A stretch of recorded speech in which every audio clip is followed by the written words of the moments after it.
No espero ni pido que nadie crea el extraño aunque simple relato que voy a escribir. Estaría completamente loco si lo esperase, pues mis sentidos rechazan su evidencia. Pero no estoy loco, y sé perfectamente que esto no es un sueño. Mañana voy a morir, y quiero de alguna forma aliviar mi alma. Mi intención inmediata consiste en poner de manifiesto simple y llanamente y sin comentarios una serie de episodios domésticos.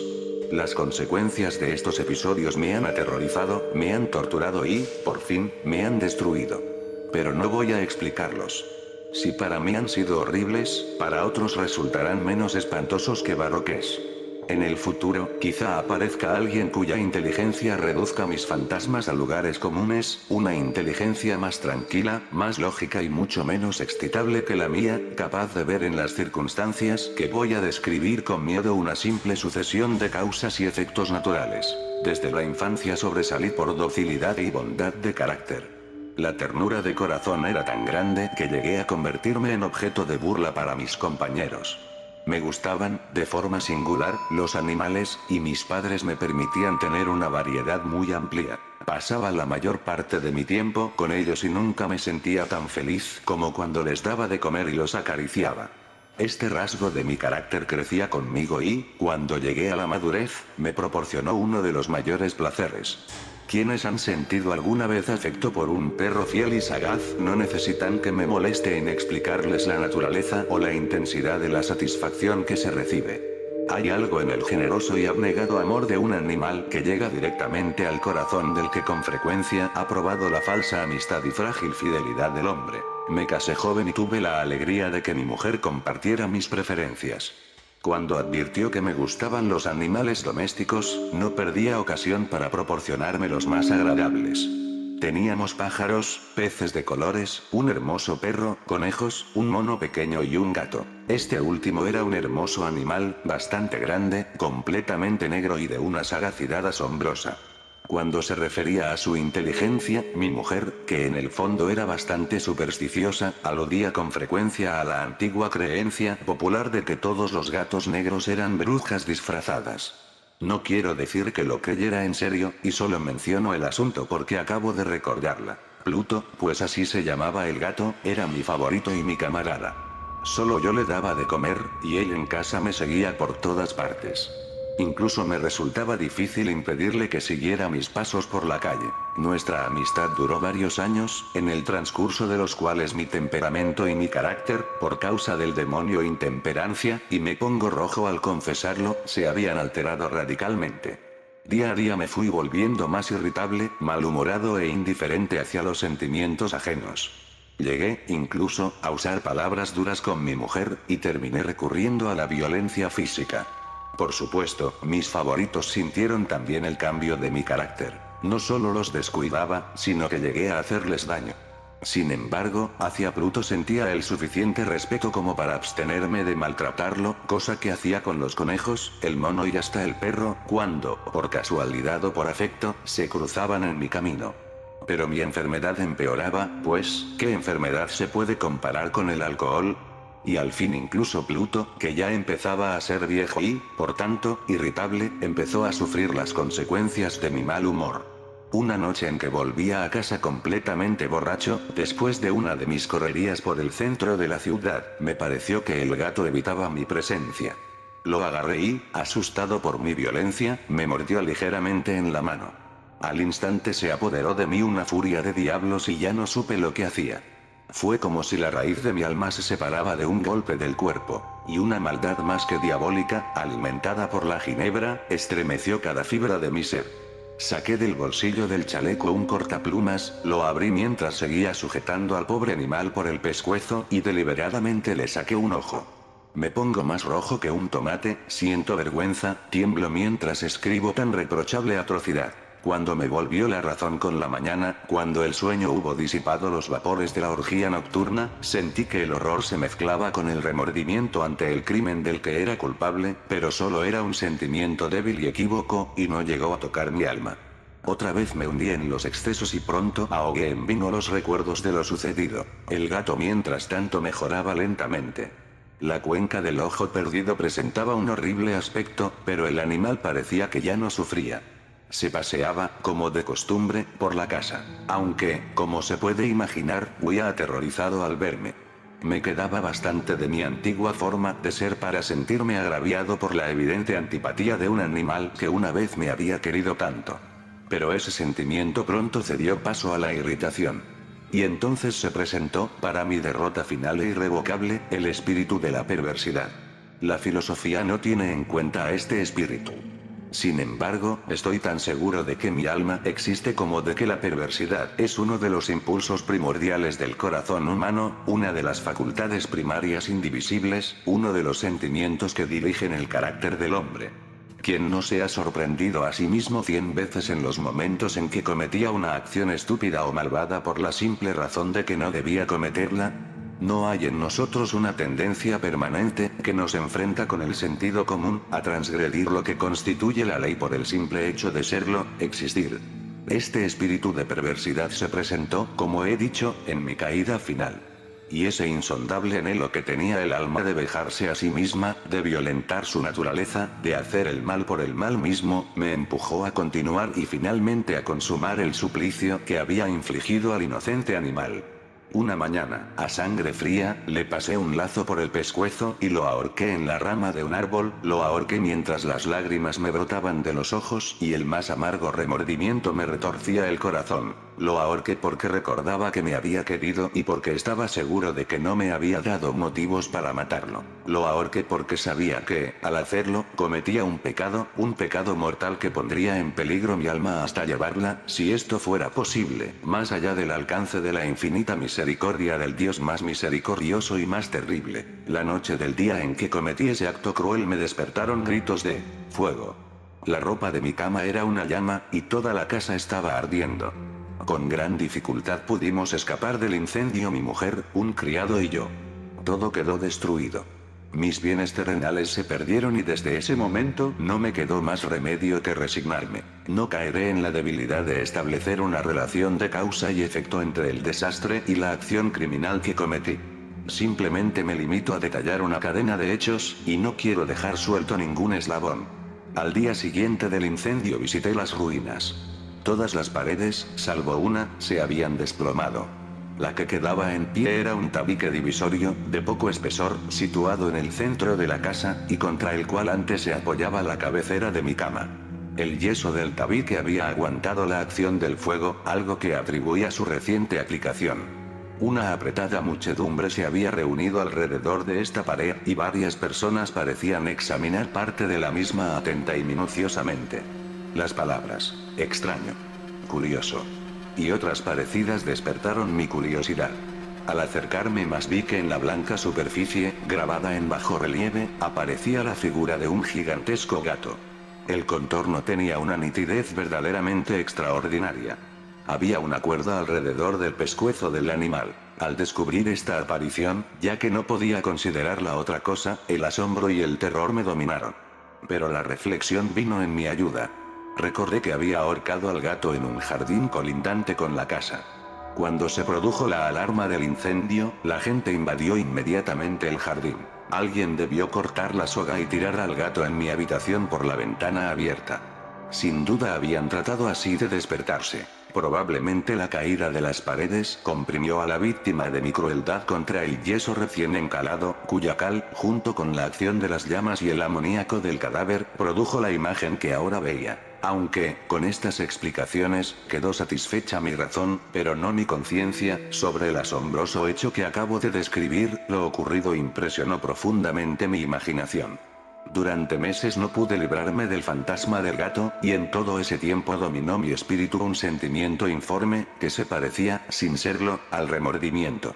Llegué incluso a lamentar la pérdida del gato y a buscar, en los sucios antros que habitualmente frecuentaba, otro animal de la misma especie y de apariencia parecida, que pudiera ocupar su lugar. Una noche, medio borracho, me encontraba en una taberna pestilente, y me llamó la atención algo negro posado en uno de los grandes toneles de Ginebra, que constituían el principal mobiliario del lugar.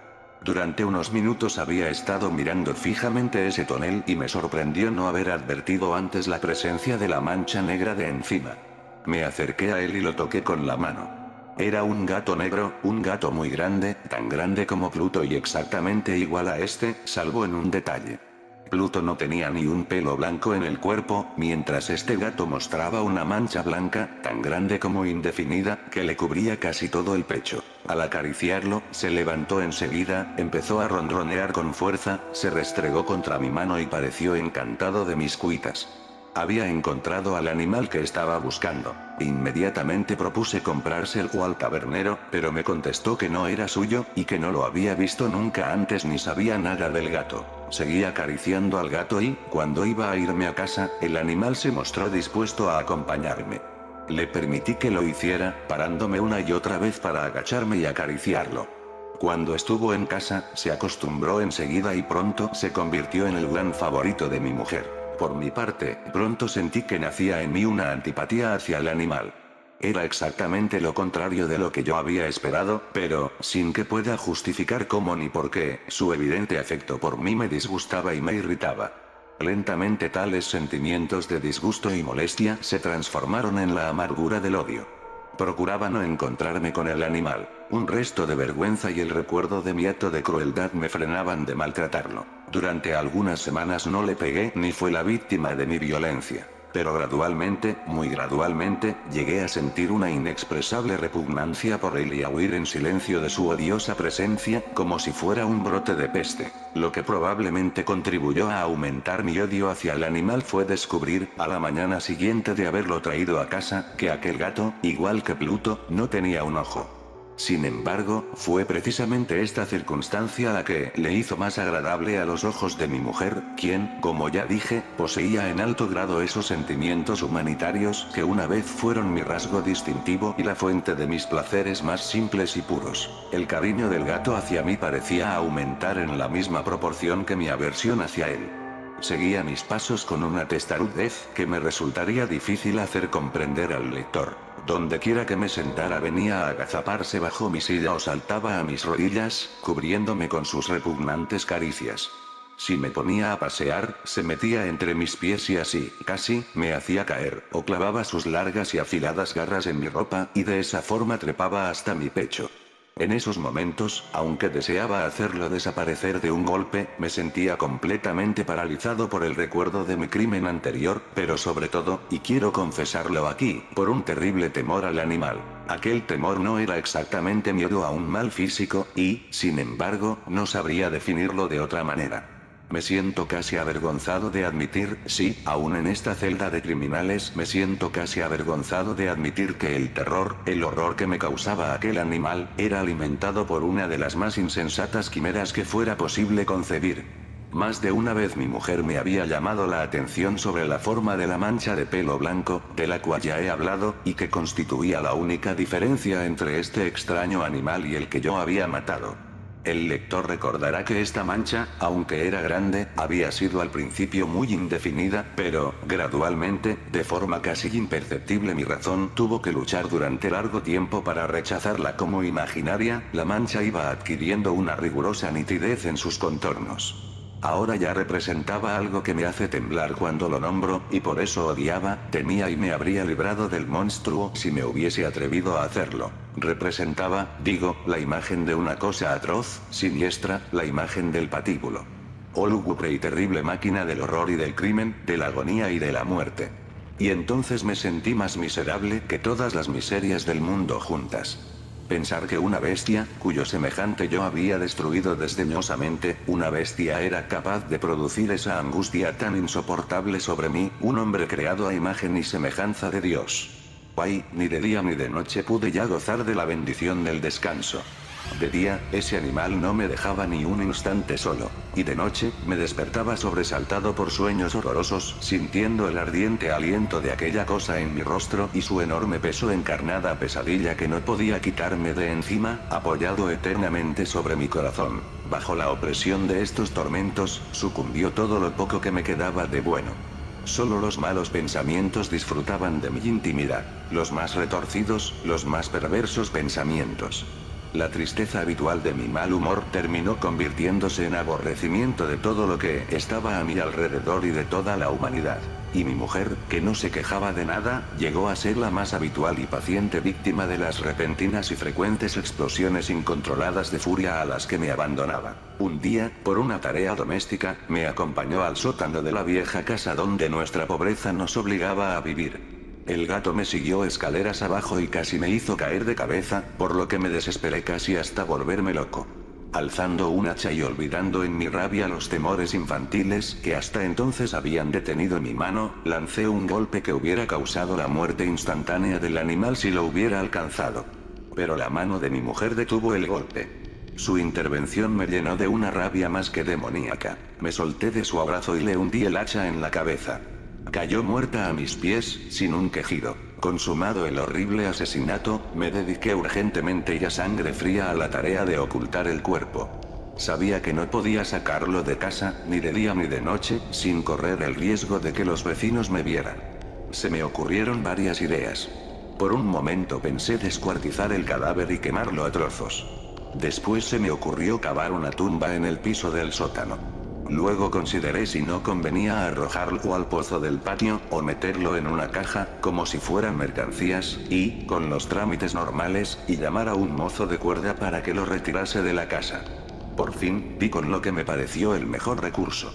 Decidí emparedar el cadáver en el sótano, tal como se cuenta que los monjes de la Edad Media emparedaban a sus víctimas. El sótano se prestaba bien para este propósito. Las paredes eran de un material poco resistente, y estaban recién encaladas con una capa de yeso que la humedad del ambiente no había dejado endurecer. Además, en una de las paredes había un saliente, una falsa chimenea, que se había rellenado de forma que se pareciera al resto del sótano. Sin ningún género de dudas se podían quitar fácilmente los ladrillos de esa parte, introducir el cadáver y tapar el agujero como antes, de forma que ninguna mirada pudiera descubrir nada sospechoso. No me equivocaba en mis cálculos. Con una palanca saqué fácilmente los ladrillos y, después de colocar con cuidado el cuerpo contra la pared interior, lo mantuve en esa posición mientras colocaba de nuevo los ladrillos en su forma original. Después de procurarme argamasa, arena y cerda, preparé con precaución un yeso que no se distinguía del anterior, y revoqué cuidadosamente el enladrillado. Terminada la tarea, me sentí satisfecho de que todo hubiera quedado bien. La pared no mostraba la menor señal de haber sido alterada. Recogí del suelo los cascotes más pequeños. Y triunfante miré alrededor y me dije, aquí, por lo menos, no he trabajado en vano. El paso siguiente consistió en buscar a la bestia que había causado tanta desgracia, pues por fin me había decidido a matarla. Si en aquel momento el gato hubiera aparecido ante mí, habría quedado sellado su destino, pero, por lo visto, el astuto animal, alarmado por la violencia de mi primer acceso de cólera, se cuidaba de aparecer mientras no se me pasara mi mal humor. Es imposible describir, ni imaginar el profundo y feliz sentimiento de alivio que la ausencia del odiado animal trajo a mi pecho. No apareció aquella noche, y así, por primera vez desde su llegada a la casa, pude dormir profunda y tranquilamente. Sí, pude dormir, incluso con el peso del asesinato en mi alma. Pasaron el segundo y el tercer día y no volví a mi atormentador. Una vez más respiré como un hombre libre.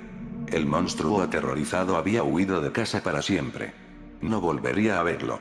Grande era mi felicidad, y la culpa de mi negra acción me preocupaba poco. Se hicieron algunas investigaciones, a las que me costó mucho contestar. Incluso registraron la casa, pero naturalmente no se descubrió nada. Consideraba que me había asegurado mi felicidad futura. Al cuarto día, después del asesinato, un grupo de policías entró en la casa intempestivamente y procedió otra vez a una rigurosa inspección. Seguro de que mi escondite era inescrutable, no sentí la menor inquietud. Los agentes me pidieron que los acompañara en su registro. No dejaron ningún rincón ni esconderijo sin revisar. Al final, por tercera o cuarta vez bajaron al sótano. No me temblaba ni un solo músculo. Mi corazón latía tranquilamente como el de quien duerme en la inocencia. Me paseaba de un lado a otro del sótano.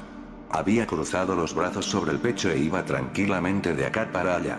Los policías quedaron totalmente satisfechos y se disponían a marcharse. El júbilo de mi corazón era demasiado fuerte para ser reprimido. Ardía en deseos de decirles, al menos, una palabra como prueba de triunfo y de asegurar doblemente su certidumbre sobre mi inocencia. caballeros, dije, por fin, cuando el grupo subía la escalera, me alegro de haber disipado sus sospechas. Les deseo felicidad y un poco más de cortesía. Por cierto, caballeros, esta casa está muy bien construida. En mi rabioso deseo de decir algo con naturalidad, no me daba cuenta de mis palabras. Repito que es una casa excelentemente construida.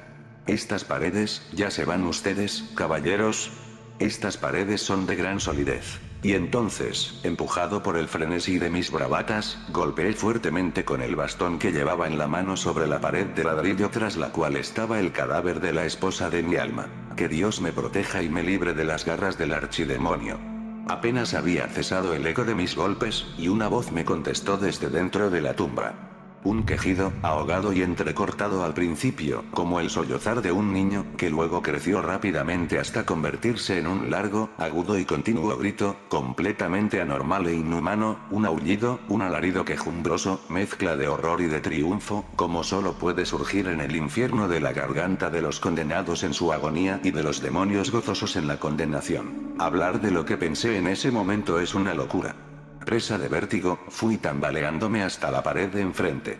Por un instante el grupo de hombres de la escalera se quedó paralizado por el espantoso terror. Luego, una docena de robustos brazos atacó la pared, que cayó de un golpe. El cadáver, ya corrompido y cubierto de sangre coagulada, apareció de pie ante los ojos de los espectadores. Sobre su cabeza, con la roja boca abierta y el único ojo de fuego, estaba agazapada la horrible bestia cuya astucia me había llevado al asesinato y cuya voz delatora me entregaba ahora al verdugo. Había emparedado al monstruo en la tumba.